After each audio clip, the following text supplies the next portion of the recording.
Hindi lahat ng laban kailangang ipanalo. Hindi lahat ng tanong may sagot na klaro. May mga bagay na kahit pilitin mo, hindi talaga para sa'yo. At ang tanging pwede mong gawin ay ang bumitaw ng buo. Hindi kahinaan ang pagtanggap sa pagkatalo. Minsan, yan pa ang pinakamatapang na kilos sa mundo. Kasi, ang tunay na lakas, hindi laging sigaw o suntok. Minsan, tahimik, minsan luha lang sa sulok. Hindi mo lagi makukuha ang bakit. Hindi lahat ng sakit may instant gamot o gamit. May mga sugat na di kailangang kuskusin, kundi hayaang huminga, hayaang hilumin. Tanggapin mo siya kahit hindi ka niya pinili. Tanggapin mo ang sarili mo kahit minsan parang mali.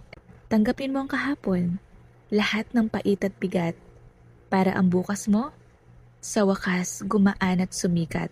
Kasi, ang pagtanggap hindi pagkalimot, kundi pagyakap sa aral ng bawat pagkadurog. Hindi ito pagtalikod sa pangarap mong gumuho, kundi pagsisimula ng panibagong ikaw sa dulo. Remember, acceptance doesn't mean you've given up. It means you're brave enough to let things be. Have a great day, everyone. Bye!